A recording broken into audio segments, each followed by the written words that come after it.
Hello hi welcome back to sweat and glow. കഴിഞ്ഞ ഒരു video ചെയ്തപ്പം എനിക്ക് കുറച്ച് പേഴ്സണൽ മെസ്സേജസൊക്കെ വന്നിരുന്നു, കുറച്ച് ഡൗട്ടൊക്കെ ആയിട്ട്. അപ്പം ആ ഡൗട്ടിനുള്ള കുറച്ച് ക്ലാരിഫിക്കേഷൻസും പിന്നെ എനിക്കറിയുന്ന കുറച്ച് കാര്യങ്ങളൊക്കെ വെച്ചിട്ടാണ് ഇന്നത്തെ വീഡിയോ പ്ലാൻ ചെയ്തേക്കുന്നത്. അപ്പം വീഡിയോയിലേക്ക് പോകുന്നതിന് മുന്നേ ഞാൻ കഴിഞ്ഞ തവണത്തെ വീഡിയോയിൽ പറഞ്ഞ പോലെ ഞങ്ങളുടെ ഒരു ട്രാൻസ്ഫോർമേഷൻ ഫോട്ടോ കാണിക്കാം. ആ ഫോട്ടോ ഒന്ന് കണ്ടു നോക്കൂ. അപ്പോൾ ഇതാണ് ഞങ്ങളുടെ ബിഫോർ ആൻഡ് ആഫ്റ്റർ ഫോട്ടോ എന്ന് പറയുന്നത്. മേലെയുള്ള ഫോട്ടോ ഞങ്ങൾക്ക് ഒരു തരത്തിലുള്ള ഫിസിക്കൽ ആക്ടിവിറ്റി ഇല്ലാതിരുന്ന ഒരു കാലത്തെയാണ്. താഴത്തെ ഫോട്ടോ എന്ന് പറയുന്നത് 2020 ജനുവരിയിൽ എടുത്ത ഫോട്ടോയാണ്. അപ്പം ശരിക്കും ഫേസേ ഈ ഫോട്ടോസിൽ കാണുന്നുള്ളൂ, പക്ഷേ ഫേസിന് നല്ല വ്യത്യാസം വന്നത് നിങ്ങൾക്ക് കാണാൻ പറ്റുന്നുണ്ടല്ലോ. പിന്നെ ഞാൻ ഇതിൻ്റെ എൻ്റെ മാത്രം ഒരു ഫുൾ ബോഡീൻ്റെ ഒരു ട്രാൻസ്ഫോർമേഷൻ ഫോട്ടോ ലാസ്റ്റ് ഷെയർ ചെയ്യുന്നുണ്ട് കേട്ടോ. അപ്പോൾ ഞാൻ ഈ പ്രാവശ്യത്തെ വീഡിയോ എന്ന് പറഞ്ഞ് പ്ലാൻ ചെയ്തേക്കുന്നത് നമുക്കിങ്ങനെ വെയിറ്റ് ലോസ് ജേണി, അതായത് എക്സസൈസ് പ്ലസ് ഡയറ്റ് എങ്ങനെ നമ്മൾ സ്റ്റാർട്ട് ചെയ്യുന്നു എന്നുള്ളതാണ്. അതായത് നമുക്ക് ഇതുവരെ ഒരു ഫിസിക്കൽ ആക്ടിവിറ്റിയും ഇല്ലാത്ത ആളാണ് എന്നുണ്ടെങ്കിൽ എങ്ങനെ നമ്മളൊരു ഡയറ്റിലേക്ക് അല്ലെങ്കിൽ ഒരു വർക്കൗട്ടിലേക്ക് കയറും എന്നുള്ളതാണ്. അപ്പോൾ ഞാൻ അതിൻ്റെ ഒരു ആദ്യത്തെ പാർട്ടായിട്ട് ഡയറ്റിൻ്റെ ബിഗിനിങ്ങിനെ പറ്റിയും സെക്കൻഡ് പാർട്ടായിട്ട് ഞാൻ വർക്കൗട്ട് ഡീറ്റെയിൽസുമാണ് പറയാൻ ഉദ്ദേശിക്കുന്നത്. ഓക്കെ, ഇനി നമ്മളെങ്ങനെ ഡയറ്റ് സ്റ്റാർട്ട് ചെയ്യും. ഡയറ്റിനൊക്കെ സ്റ്റാർട്ട് ചെയ്യുന്നതിന് മുന്നേ ഞാനൊരു കാര്യം പറയട്ടെ. നമുക്കിപ്പോൾ ഒരു വെയിറ്റ്, ഇപ്പോൾ എൻ്റെ വെയിറ്റ് 72 ആയിരുന്നു. അവിടുന്ന് ഞാനൊരു 59 ഞാൻ പോകാൻ ഉദ്ദേശിക്കുന്നത്. പക്ഷേ എൻ്റെ ആദ്യത്തെ ഗോളെന്ന് പറയുന്നത് ഒരു 69 ആണ്. അതായത് ഒരു 2 മാസം കൊണ്ട് എൻ്റെ ഒരു 2 മുതൽ 3 കിലോ വരെ കുറയണം. അതിന് വേണ്ടിയാണ് നമ്മൾ ഈ ഡയറ്റും വർക്കൗട്ടും ഒക്കെ ചെയ്യുന്നത്. പിന്നെ ഈ ഒരു 3 കിലോ കുറഞ്ഞു കഴിയുമ്പോൾ നമ്മൾ ഓട്ടോമാറ്റിക്കലി ഈ ഒരു ഡയറ്റിലും വർക്കൗട്ടിലും യൂസ്ഡായി കഴിഞ്ഞിട്ടുണ്ടാവും. പിന്നെയുള്ള നമ്മുടെ ജേണി വളരെ ഈസിയാണ്. ഓക്കെ, സോ ഈ ഒരു 2-3 കിലോ കുറയ്ക്കാൻ വേണ്ടിയിട്ട് മാത്രം നിങ്ങൾ കഷ്ടപ്പെട്ടാൽ മതി, ബാക്കി താനെ നടന്നോളും. ഇനി നമ്മൾ എങ്ങനെയാണ് ഒരു ഡയറ്റ് തുടങ്ങുന്നത്? നമ്മൾ നാളെ തൊട്ട് ഒരു ഡയറ്റ് തുടങ്ങുകയാണ്. ഓക്കെ, അപ്പോൾ രാവിലെ എണീറ്റു നമ്മളെല്ലാവരും ഒരു ചായ കുടിച്ചിട്ട് നമ്മുടെ ഡേ തുടങ്ങുന്നവരാണ്. അപ്പോൾ നമ്മൾ ചായ കുടിക്കുമ്പോൾ നമ്മുടെ ഷുഗർ അത്ര അത്യാവശ്യമില്ലാത്തവർ ഷുഗർ കട്ട് ചെയ്ത് കളയുക. തീരെ മധുരം ഒഴിവാക്കാൻ പറ്റാത്തവരാണെങ്കിൽ നമ്മൾ 1 സ്പൂൺ മധുരമാണ് ഇതുവരെ ചേർത്തിരുന്നതെങ്കിൽ നാളെ നമ്മളതൊരു പകുതി സ്പൂൺ, 1/2 സ്പൂൺ പഞ്ചസാരയാണ് ചായയിലേക്ക് ഇട്ടിട്ട് കുടിക്കാൻ പോകുന്നത്. ഓക്കെ, അങ്ങനെ നമ്മൾ ഒരാഴ്ച ഈ ഒരു പകുതി മധുരത്തിൽ ചായ കുടിച്ചിട്ട് അടുത്ത ആഴ്ച ആകുമ്പോഴേക്കും മേക്ക് ഷുവർ ദാറ്റ് നിങ്ങൾ ചായ മധുരം ഇല്ലാണ്ടാണ് കുടിക്കാൻ പോകുന്നത്. അത് കഴിഞ്ഞിട്ട് നിങ്ങൾക്കിപ്പം പാലും അത്ര നിർബന്ധമല്ല എന്നുണ്ടെങ്കിൽ പാലും കട്ട് ചെയ്യാം, കട്ടൻ ചായ കുടിക്കാം. ഓക്കെ, നെക്സ്റ്റ് നമ്മുടെ ബ്രേക്ക്ഫാസ്റ്റ്. ഈ ഫോട്ടോയിൽ കാണുന്നത് റാഗിയാണ്, റാഗി പൗഡറാണ്. അപ്പം നമ്മൾ ഈ റൈസ് കൊണ്ടിട്ടുള്ള സംഭവങ്ങൾക്കാണ് കൂടുതലും കാർബോഹൈഡ്രേറ്റ്സിൻ്റെ വാല്യൂ കൂടുതലുള്ളത്. സോ അരി കൊണ്ടുള്ള ഫുഡിനെ റീപ്ലേസ് ചെയ്തിട്ട് റാഗി വെച്ചിട്ടുള്ള പുട്ട്, കൊഴുക്കട്ട, ഇടിയപ്പം, ദോശ ഒക്കെ ട്രൈ ചെയ്യാം. അപ്പോൾ എല്ലാ ദിവസവും ഇത് കഴിക്കാൻ പറ്റില്ല എന്നുണ്ടെങ്കിൽ വീക്കിലി ഒരു 4 ദിവസം റാഗിയും ഒരു 3 ദിവസം നോർമൽ അരി കൊണ്ടുള്ള പലഹാരങ്ങളും കഴിക്കാം. അപ്പം ഈ നോർമൽ അരി കൊണ്ടുള്ളത് എടുക്കുമ്പം ഒന്ന് ക്വാണ്ടിറ്റി കൺട്രോൾ ചെയ്തെടുക്കണം. അതായത് 4 ഇഡ്ഡലി എന്നുള്ളത് ഒരു 3 ഇഡ്ഡലി ആക്കിയിട്ട് അങ്ങനെ നിങ്ങൾ കഴിക്കുന്നതിലും കുറച്ചൊന്ന് ക്വാണ്ടിറ്റി കുറച്ചിട്ട് കഴിക്കാൻ വേണ്ടി ട്രൈ ചെയ്യാം. പിന്നെ ഞാൻ വേറൊരു കാര്യം കാണിച്ചു തരാം. ഈ ഫോട്ടോയിൽ ആദ്യം കാണുന്നത് നമ്മുടെ നോർമൽ അരി കൊണ്ടുള്ള ഇടിയപ്പത്തിൻ്റെ കാലറി വാല്യൂ ആണ്. അത് 77 കാലറിയും സെയിം ടൈം റാഗി ഇടിയപ്പത്തിൻ്റെ കാലറി വാല്യൂ 36 അതായത് ഏകദേശം പകുതിയിലും താഴെയാണ് റാഗി കഴിക്കുമ്പോൾ ഉള്ള കാലറി വാല്യൂ. ഓക്കെ, നെക്സ്റ്റ് ലഞ്ചിന് നമുക്ക് ചോറ് നമുക്ക് വേഗം ചിലപ്പോൾ നിർത്താൻ പറ്റിയെന്ന് വരില്ല. അതായത് നമ്മളെന്നും ചോറ് കഴിച്ചുകൊണ്ടിരുന്ന ഒരാൾക്ക് വേഗം ചോറ് നിർത്തുമ്പോൾ നമുക്ക് നല്ല ക്ഷീണമൊക്കെ ആവും. അപ്പോൾ അത് ശരിക്കും ശ്രദ്ധിക്കണം. നമ്മൾ ചോറിൻ്റെ ക്വാണ്ടിറ്റി കുറച്ച് കൊണ്ടുവന്നിട്ടേ ചോറ് കഴിക്കുന്ന നിർത്താനായിട്ട് പാടുള്ളൂ. അതായത് നിറയെ കറികൾ എടുത്തിട്ട് ചോറെടുക്കുക. ഞാനിപ്പോൾ എടുക്കുന്നത് എങ്ങനെയാണെന്ന് വെച്ചാൽ, ഞാൻ നോർമൽ റൈസാണ് കഴിക്കുന്നതെങ്കിൽ നമ്മളൊരു കുറച്ച് അവിയൽ എത്ര എടുക്കുന്നുണ്ടാവും അത്രയും ഭാഗമാണ് ഞാൻ ചോറെടുക്കുക. പക്ഷേ ഞാൻ ചോറെടുക്കുന്ന അത്രയും അവിയൽ എടുക്കുന്നുണ്ടാവും. അപ്പോൾ അങ്ങനെ വെജിറ്റബിളിൻ്റെ ഒരു ക്വാണ്ടിറ്റി കൂട്ടി വേണം നമ്മൾ ഫുഡ് എടുക്കാൻ, ലഞ്ച്. പിന്നെ നമുക്ക് എല്ലാവർക്കും പൊതുവിലെ ഉണ്ടാകുന്ന ഒരു ഡൗട്ടാണ്, നമ്മൾ ഒരു ഡയറ്റിലാണ് പക്ഷേ നമുക്ക് ഭയങ്കര കലശലായിട്ട് ഒരു ദിവസം ഭയങ്കര ആഗ്രഹം ഒരു ബിരിയാണി കഴിക്കാൻ വേണ്ടിയിട്ട്. അപ്പോൾ നമ്മൾ എന്ത് ചെയ്യും? നമ്മൾ മനുഷ്യരാണ്, നമുക്ക് എല്ലാവർക്കും കൊതി എന്ന് പറയുന്ന ഒരു വികാരമുണ്ട്. അപ്പോൾ നമുക്ക് അത്രയും അടക്കാൻ പറ്റാത്ത ഒരു ദിവസമാണെങ്കിൽ നമ്മൾ അന്ന് ഉച്ചയ്ക്ക് അല്ലെങ്കിൽ രാത്രിയിൽ ബിരിയാണി കഴിക്കുന്നു. പക്ഷേ സെയിം ടൈം നമ്മൾ ഇന്ന് രാത്രി ബിരിയാണി കഴിക്കുകയാണ് അല്ലെങ്കിൽ ഇന്ന് ഉച്ചയ്ക്ക് ബിരിയാണി കഴിക്കുകയാണെങ്കിൽ പിറ്റേ ദിവസം അല്ലെങ്കിൽ അന്ന് രാത്രി ഡിന്നർ കഴിക്കുമ്പോൾ നമ്മൾ അതൊന്ന് കോമ്പൻസേറ്റ് ചെയ്ത് വേണം അടുത്ത ഫുഡ് കഴിക്കാൻ. നെക്സ്റ്റ് മീൽ കഴിക്കുമ്പോൾ അതിലൊരു കോംപ്രമൈസ് വേണം. അതുപോലെ തന്നെ അന്നത്തെ ദിവസം വർക്കൗട്ട് ചെയ്യുമ്പോഴും ഇന്നലെ ഞാനൊരു ബിരിയാണി കഴിച്ചിരുന്നു, അപ്പോൾ ഒരു 10 മിനിറ്റ് 15 മിനിറ്റും കൂടെ ഞാൻ അധികം വർക്കൗട്ട് ചെയ്യും എന്ന് ഉറപ്പിക്കുക. അത് ചെയ്യാൻ വേണ്ടി ട്രൈ ചെയ്യുക, അത്രയേ ഉള്ളൂ.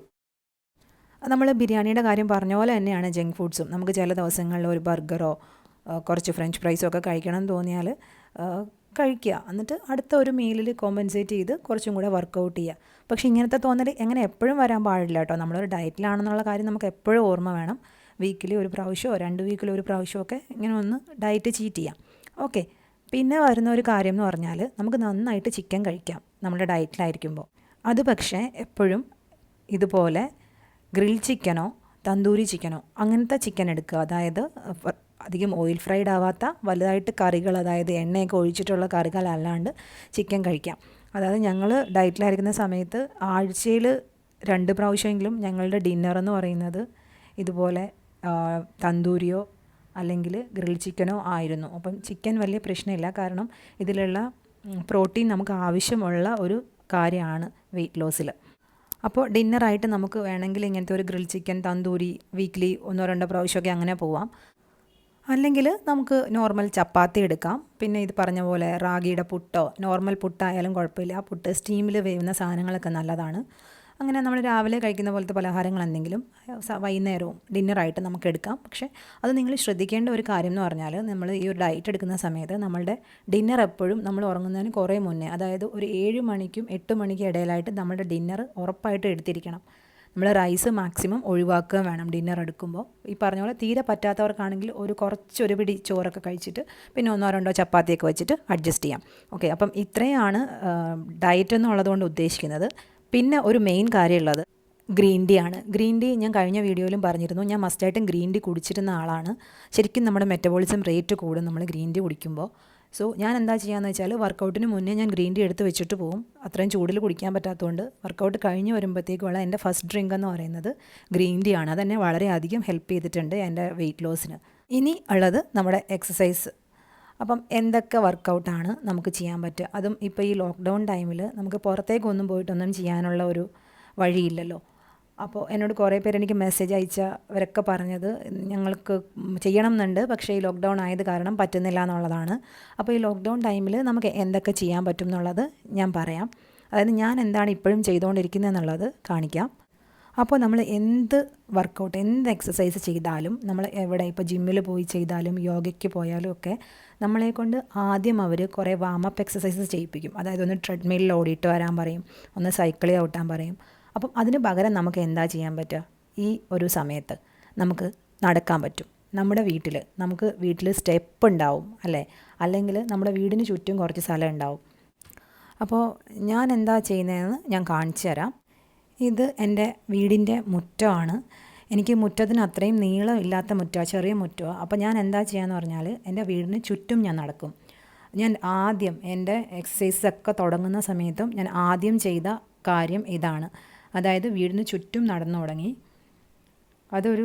ആദ്യം ഒരു 5 റൗണ്ട് നിങ്ങൾ നടക്കുക. 5 റൗണ്ടൊക്കെ നടക്കുമ്പോഴേക്കും ചിലപ്പോൾ ഫസ്റ്റ് ഡേ ആകുമ്പോൾ നിങ്ങൾക്ക് കുറച്ചുകൂടി എനർജിയൊക്കെ ഉണ്ടാവും. എനിക്ക് ചെയ്യണം, എനിക്ക് വെയിറ്റ് കുറയ്ക്കണം എന്നുള്ള ഒരു ആവേശം ഭയങ്കര കൂടുതലായിരിക്കും. പക്ഷേ അങ്ങനെ ചെയ്ത് നിങ്ങൾ ഒരുപാടങ്ങ് ചെയ്ത് നിങ്ങൾ തളർന്നു പോകരുത്. കാരണം പിറ്റേ ദിവസം കാലിനൊക്കെ വേദനയായിട്ട് പിന്നെ അതൊരു ബുദ്ധിമുട്ടാവും. സോ നിങ്ങളൊരു 5 റൗണ്ട് നടന്ന് നിർത്തുക ആദ്യത്തെ ദിവസം. ഓക്കെ. ആദ്യത്തെ ദിവസം 5 റൗണ്ട് നടക്കുക. വീടിന് ചുറ്റും നടക്കാം. മുറ്റത്തിന് അധികം സ്പേസ് ഇല്ലാത്തവരാണെങ്കിൽ, മുറ്റം നല്ല നീളത്തിൽ മുറ്റമുള്ളവരാണെങ്കിൽ നീളത്തിൽ മുറ്റത്തിൽ അങ്ങോട്ടും ഇങ്ങോട്ടും നടക്കും. ഇനി മുറ്റം ഇല്ല, അതായത് അപ്പാർട്ട്മെൻറ്റിൽ വല്ലതും താമസിക്കുന്നവരാണെങ്കിൽ എന്താ ചെയ്യുക? ഒന്ന് അപ്പാർട്ട്മെൻറ്റിൽ സ്റ്റെപ്പ് കയറി ഇറങ്ങുക. ഒരു 5 നിലയിലുള്ള അപ്പാർട്ട്മെൻ്റ് ആണെങ്കിൽ 5 നിലയിൽ നിന്ന് ഗ്രൗണ്ട് ഫ്ലോർ വരെ ഒന്ന് കയറി ഇറങ്ങുക. സ്റ്റെപ്പ് 5 നിലയിൽ നിന്നൊക്കെ ഇറങ്ങുമ്പോഴത്തേക്കും ഒരു റൗണ്ടൊക്കെ നടക്കുമ്പോഴത്തേക്കും നമ്മളൊന്ന് വാമപ്പ് ആയിക്കോളും. അത്രയും ചെയ്ത് നമ്മളൊന്ന് വാമപ്പ് ആയിരിക്കുക. അത് കഴിഞ്ഞിട്ടുള്ള എക്സസൈസ് ഡീറ്റെയിൽസ് ഞാനിപ്പോൾ പറയാം. ഇത് ഞാനൊരു ഇൻസ്പിറേഷന് വേണ്ടിയിട്ട് ഇട്ട കോട്ടാട്ടോ. ശരിക്കും ഇത് മീനിങ് ഫുൾ അല്ലേ? അപ്പോൾ നമ്മളിപ്പം പറഞ്ഞത് നമ്മളൊന്ന് വാമപ്പായി, നമ്മളൊന്ന് നടന്നു, ഒന്ന് വാമപ്പായി. ഞാനെന്ന് പറഞ്ഞാൽ ആദ്യം നടന്നുകൊണ്ടിരുന്നത് ഒരു 3 റൗണ്ട് നടന്ന് സ്റ്റെപ്പും കൂടെ ഒന്ന് കയറി ഇറങ്ങുമായിരുന്നു. അത് പിന്നെ പയ്യെ 1 മാസം 1.5 മാസം കൊണ്ടൊക്കെ ഞാനൊരു 30 റൗണ്ട് നടക്കുന്ന ഒരവസ്ഥയിലേക്ക് എത്തി. നിങ്ങളും പയ്യെ ഓരോ ദിവസം കഴിയുന്നതിനും ഒരു സമയം കൂട്ടി എടുത്തിട്ട് സ്പീഡും കൂട്ടി വേണം നടക്കാനായിട്ട്. പിന്നെ പറയാനുള്ളത്, നമ്മൾ എക്സസൈസ് ചെയ്യുമ്പോൾ എപ്പോഴും മസിൽ ബേസ്ഡ് ആയിട്ട് വേണം എക്സസൈസ് ചെയ്യാൻ. നമ്മൾ ശരിക്കും ഞാൻ കുറേ കേട്ടിട്ടുണ്ട്, നമ്മൾ പലതും പറഞ്ഞു കേട്ടിട്ടുണ്ട്, ആ ഒരു ഡ്രിങ്ക് കുടിച്ചാൽ മതി വണ്ണം കുറഞ്ഞു പോവും, പിന്നെ അല്ലെങ്കിൽ എന്താ ഭയങ്കര ഈസി ആയിട്ട് എക്സസൈസ് ചെയ്യുക, ഈസി ആയിട്ട് വണ്ണം കുറയ്ക്കാനുള്ള ടിപ്സ് അങ്ങനെ കുറയില്ല. നമ്മൾ കുറച്ചൊന്ന് കഷ്ടപ്പെട്ട് നമ്മളൊന്ന് ഹെൽത്തും ഡയറ്റും നോക്കി നമ്മുടെ വർക്കൗട്ടൊക്കെ ചെയ്യുമ്പോഴാണ് ശരിക്കും നമ്മുടെ വണ്ണം കുറയുക. അല്ലാണ്ടൊക്കെ കുറയുന്നുണ്ടെങ്കിൽ അത് ഒരു ഹെൽത്തി ആയിട്ടുള്ള ഒരു വെയിറ്റ് ലോസ് ആയിട്ടും എനിക്ക് തോന്നിയിട്ടില്ല. അപ്പോൾ നമ്മൾ ഈ മസിൽ ബേസ്ഡ് വർക്കൗട്ട് ചെയ്യണം എന്ന് പറഞ്ഞല്ലോ. അപ്പോൾ ശരിക്കും നമുക്കുള്ള മസിൽസ് നമ്മുടെ ബാക്ക് മസിൽസ് ഉണ്ട്, കയ്യിൽ ബൈസെപ്സ് ട്രൈസെപ്സ്, ഷോൾഡർ മസിൽസ് ഉണ്ട്, ആപ്സ് ഉണ്ട്, അതായത് വയറ്റിലെ മസിൽസ്, പിന്നെ ലെഗ് മസിൽസ് ആണുള്ളത്. നമ്മൾക്ക് കൂടുതൽ പേർക്കും വളരെയധികം പ്രശ്നങ്ങളുള്ള ഏരിയ എന്ന് പറഞ്ഞത് വയറാണ്. സോ വയറ് കുറയ്ക്കാനാണല്ലോ കൂടുതലും നമ്മൾ ഈ വണ്ണം കുറയ്ക്കലിന് ആദ്യം നമ്മൾ ഇമ്പോർട്ടൻസ് കൊടുക്കുക. അപ്പോൾ നമുക്കും അത് തന്നെ ചെയ്യാം. ആദ്യം നമുക്ക് വയറിൻ്റെ ഒരു ചെറിയ ഒരു ബേസിക് ലെവൽ 2-3 എക്സസൈസസ് നമുക്ക് സ്റ്റാർട്ടിങ് ടൈമിൽ നമുക്ക് നോക്കാം. ആദ്യത്തെ എക്സസൈസാണ് പ്ലാങ്ക്. നമ്മളത് കൈ കുത്തി കാല് താഴെ കുത്തിയിട്ട് നമ്മൾ ഫുൾ ബോഡി പൊക്കുകയാണ്. നമുക്ക് നമ്മുടെ ഷോൾഡറിൻ്റെ നേരെ താഴെ കൈ വരണം. എന്നിട്ട് നമ്മൾ പൊന്തി നിൽക്കുക. അതിനുശേഷം നമ്മളൊന്ന് കൗണ്ട് ചെയ്യുക. 3, 2, 1 ഡ്രോപ്പ് ചെയ്യുക. അല്ലെങ്കിൽ 5, 4, 3, 2, 1 എത്ര നേരം ഹോൾഡ് ചെയ്യാൻ പറ്റുമോ അത്രയും നേരം ഹോൾഡ് ചെയ്ത് ഡ്രോപ്പ് ചെയ്യുക. രണ്ടാമത്തെ എക്സസൈസ് ലെഗ് റൈസ് ആണ്. കാല് പൊക്കുകയും താക്കുകയും ചെയ്യുകയാണ്. താക്കുമ്പോൾ ശ്രദ്ധിക്കുക, കാല് താഴെ ഗ്രൗണ്ടിൽ ടച്ച് ചെയ്യാൻ പാടില്ല. ഒരു 5 ടൈംസ് ചെയ്ത് ഡ്രോപ്പ് ചെയ്യാം. വീണ്ടും ഒരു 5 ടൈംസ്. അങ്ങനെ ഒരു 5ൻ്റെ ഒരു 3 സെറ്റ് ചെയ്യുക. അപ്പം 5 ചെയ്തിട്ടൊന്ന് ബ്രെത്ത് എടുത്ത് റിലാക്സ് ചെയ്തിട്ട് വീണ്ടും. നിങ്ങൾക്കത് ഈസി ആണെങ്കിൽ നിങ്ങൾക്ക് കുറച്ചും കൂടെ ബോഡി മുന്നേക്ക് പൊന്തിച്ച് ഞാൻ ചെയ്യുന്ന പോലെ ചെയ്യാവുന്നതാണ്. ഇനി നിങ്ങൾക്ക് ഇപ്പോൾ കാല് നിങ്ങൾക്ക് ബാക്കിലൊരു സപ്പോർട്ട് കിട്ടാൻ വേണ്ടി ബട്ടിൻ്റെ അടുത്ത് നിങ്ങൾക്ക് കൈ വയ്ക്കാം. ഓക്കെ. പിന്നെ നിങ്ങൾക്കത് പറ്റുന്നില്ല എന്നുണ്ടെങ്കിൽ പറ്റുന്ന അത്രയും കാല് പൊന്തിച്ച് ഹോൾഡ് ചെയ്യുക. 1, 2, 3 ഹോൾഡ് ചെയ്ത് ഡ്രോപ്പ് ചെയ്യുക. അത് നിങ്ങൾക്കിപ്പം ഏത് പൊസിഷനാണ് പോസിബിൾ, ഏത് പൊസിഷനാണ് കംഫർട്ടബിൾ അതിൽ വെച്ചിട്ട് പൊക്കുകയും താക്കുകയും ചെയ്ത് ഡ്രോപ്പ് ചെയ്യാവുന്നതാണ്. ഓക്കെ. മൂന്നാമത്തെ എക്സസൈസ് ക്രഞ്ചസ്. 2-3 വേരിയേഷൻ ഞാൻ കാണിക്കാം. ഒന്ന് കൈ ഇങ്ങനെ പിടിച്ചിട്ട് പൊങ്ങുക. പിന്നെ നമുക്ക് ചെവിയിൽ കൈ കൊടുത്തിട്ട് പൊന്താൻ പറ്റും. ചെവിയിൽ കൈ കൊടുക്കുമ്പോൾ ഒരിക്കലും നമ്മൾ കഴുത്തിന് സ്ട്രെസ്സ് കൊടുക്കാൻ പാടില്ല. അപ്പോൾ നമുക്ക് കഴുത്ത് വേദനയാവും. അപ്പം അത് നിങ്ങളൊന്ന് ശ്രദ്ധിക്കുക. അപ്പം ഒരു 1, 2, 3, 4, 5 വരെ ചെയ്ത് റിലാക്സ് ചെയ്ത് വീണ്ടും ഒരു 5 അങ്ങനെ 5 3 സെറ്റ് ചെയ്യുക. ഇങ്ങനെ ചെയ്താലും അതുപോലെ തന്നെ, പക്ഷെ നമ്മൾ വയറിനാണ് ആ ഒരു ഇത് കൊടുക്കേണ്ടത്. ഇനി ഇത് തന്നെ നമുക്ക് കൈ പൊന്തിച്ചിട്ട്, അതായത് ലോങ് ആം ക്രഞ്ചസ് എന്ന് പറഞ്ഞിട്ട് ചെയ്യാം. കണ്ടോ, ഇത് കൈ പൊക്കിയിട്ട് ഇവിടെ വന്ന് ടച്ച് ചെയ്യുക. അത് നിങ്ങൾക്ക് കുറച്ചും കൂടെ ഈസി ആയിരിക്കും. ഇതിൽ ഏതെങ്കിലും ഒരു വേരിയേഷൻ നിങ്ങൾക്ക് കംഫർട്ടബിൾ ആയിട്ടുള്ളത് എടുത്തിട്ട് ചെയ്യുക. ശ്രദ്ധിക്കുക, കഴുത്തിനല്ല വയറിന് വേണം ഇത് കിട്ടാൻ വേണ്ടിയിട്ട്. അപ്പോൾ നമ്മുടെ ഈ 3 എക്സസൈസസ് ലെഗ് റൈസ്, ക്രഞ്ചസ്, പിന്നെ പ്ലാങ്ക് 3 നമ്മുടെ വയറിന്, അതായത് ആപ്സിന് വേണ്ടിയിട്ടുള്ളതാണ്. നമ്മൾ പ്ലാങ്ക് ചെയ്യുമ്പോൾ ഫസ്റ്റ് ഡേ നമുക്ക് പറ്റുന്നത്ര, അതായത് 10 വരെ കൗണ്ട് ചെയ്തിട്ട് ഡ്രോപ്പ് ചെയ്യാൻ പറ്റുമെങ്കിൽ അങ്ങനെ വിടുക. ബാക്കി 2 എക്സസൈസസും 3 സെറ്റ് വെച്ച്, അതായത് 5 ചെയ്യുന്നതെങ്കിൽ 5 ചെയ്ത് ഒരു സെറ്റ് 5 ആക്കുക. അങ്ങനെ 3 × 5 15 വെച്ചിട്ട് അത് 3 ചെയ്യുക. പിന്നെ ഈ ഒരു സെറ്റ് ഓഫ് എക്സസൈസും ഉണ്ട്. ശരിക്കും നമ്മുടെ വയർ ഒതുങ്ങും. നിങ്ങൾക്ക് ഒരു 1-2 ആഴ്ച കൊണ്ട് തന്നെ ഒരു ചെറിയ വ്യത്യാസം നിങ്ങൾക്ക് ഫീൽ ചെയ്ത് തുടങ്ങും. ആ ഒരു ഇഞ്ചസിൻ്റെ വ്യത്യാസമൊക്കെ എനിക്ക് ശരിക്കും വർക്ക് ചെയ്തിട്ടുണ്ട്. ഇതല്ല, ഇനി ഒരുപാട് ആപ്സ് എക്സസൈസസ് ഉണ്ട്. പക്ഷെ നമുക്കൊരു സ്റ്റാർട്ടർ എന്നുള്ള രീതിയിൽ നമുക്ക് ഇവിടുന്ന് തുടങ്ങാം. 1-2 ആഴ്ച കഴിഞ്ഞിട്ട് നമുക്ക് അടുത്തൊരു സെറ്റ് ഓഫ് എക്സസൈസസ് ആപ്സിൻ്റെ തന്നെ വീണ്ടും ചെയ്യാം. ഓക്കെ. പിന്നെ ഈ ക്രഞ്ചസ് ചെയ്യുമ്പോഴും ലെഗ് റൈസ് ചെയ്യുമ്പോഴും, അതായത് നിങ്ങൾക്ക് പറ്റുന്ന അത്രയും, അതായത് ചിലപ്പോൾ ഞാൻ ചെയ്യുന്ന അത്രയും നിങ്ങൾക്ക് ചെയ്യാൻ പറ്റിയെന്ന് വരില്ല, ചിലപ്പം എന്നെക്കാളും വൃത്തിയായിട്ട് നിങ്ങൾക്ക് ചെയ്യാൻ പറ്റുന്നുണ്ടാവും. അപ്പം എന്നെ ഒരു റോൾ മോഡലായിട്ടൊന്നും എടുക്കാണ്ട് നിങ്ങൾക്ക് പറ്റാവുന്നതിൻ്റെ മാക്സിമം അത്രയും ചെയ്യാം. നിങ്ങളൊരു ബിഗിനർ ആണെങ്കിൽ ചിലപ്പോൾ നിങ്ങൾക്ക് കുറച്ചൊന്ന് പൊന്താനേ പറ്റുള്ളൂ. അപ്പോൾ നിങ്ങൾക്ക് അയ്യോ എനിക്ക് പറ്റിയില്ലല്ലോ എന്ന് വിചാരിക്കാതെ, ഇതാണ് എനിക്ക് പറ്റുന്നത്, ആദ്യ ദിവസം എന്നെക്കൊണ്ട് ഇത്രേ പറ്റുള്ളൂ, നെക്സ്റ്റ് ടൈം ഞാൻ കുറച്ചും കൂടെ ചെയ്യും എന്ന് വിചാരിച്ചിട്ട് ചെയ്യാം. ഓക്കെ. പിന്നെ ഞാൻ മുന്നേ പറഞ്ഞ പോലെ എൻ്റെ ഒരു ട്രാൻസ്ഫോർമേഷൻ ഇമേജ് കാണിക്കുന്നുണ്ട്, വെയിറ്റ് ലോസിന് മുന്നേ ഉള്ളതും ശേഷമുള്ളതുമായിട്ടുള്ള ഫോട്ടോസ്. അപ്പോൾ ഇതാണ് എൻ്റെ ഒരു ട്രാൻസ്ഫോർമേഷൻ. 2019 ഏപ്രിലിൽ നിന്ന് 2020 ഏപ്രിൽ ആയപ്പോഴേക്കും എൻ്റെ 13 കിലോ കുറഞ്ഞു. അപ്പോൾ എനിക്കത് റിസൾട്ട് കണ്ടതുകൊണ്ടാണ് എനിക്കിത് അറിയാത്ത ആൾക്കാരിലേക്ക് ഷെയർ ചെയ്യണം എന്നൊരാഗ്രഹം വന്നത്. പിന്നെ ഞാൻ മറന്നുപോയൊരു കാര്യം മെയിനായിട്ടും പറയാനുള്ളത്, ഈ ഡയബറ്റിക് ആയിട്ടുള്ള അല്ലെങ്കിൽ എന്തെങ്കിലും അസുഖങ്ങളുള്ള ആൾക്കാർ ഇങ്ങനത്തെ ഡയറ്റ് ബ്ലൈൻഡായിട്ട് പോയി എടുക്കരുത്. നിങ്ങളുടെ ഡോക്ടറെ കൺസൾട്ട് ചെയ്തതിന് ശേഷം മാത്രമേ ചെയ്യാവുള്ളൂ, പ്ലീസ്. പിന്നെ പറയാനുള്ളത്, അതുപോലെ തന്നെ ഈ ഡയറ്റ് ഞാൻ പറഞ്ഞ ചില സാധനങ്ങൾ വെച്ചിട്ടുണ്ടാക്കുന്ന റെസിപ്പീസ് നിങ്ങൾക്ക് എന്തെങ്കിലും ഡൗട്ട് ഉണ്ടെങ്കിൽ എന്നോട് ചോദിച്ചാൽ ഞാനത് ഷെയർ ചെയ്യാം. പിന്നെ ആദ്യമായിട്ട് ചെയ്യുന്ന വീഡിയോസാണ്, സോ തെറ്റുകുറ്റങ്ങൾ എന്തായാലും ഉണ്ടാവും. സോ നിങ്ങളത് കമൻറ്റ് ചെയ്യുകയാണെങ്കിൽ, നിങ്ങളുടെ അഭിപ്രായം പറയുകയാണെങ്കിൽ തീർച്ചയായിട്ടും ഞാനത് റെക്ടിഫൈ ചെയ്തിട്ട് മുന്നോട്ട് പോകുന്നതായിരിക്കും. സോ ഇഷ്ടപ്പെട്ടിട്ടുണ്ടെങ്കിൽ തീർച്ചയായും ലൈക്ക് ചെയ്യുക, സബ്സ്ക്രൈബ് ചെയ്യുക. അറിയുന്ന ഹെൽത്ത് ടിപ്സുമായിട്ട് ഇനിയും കാണാം. Thank you so much.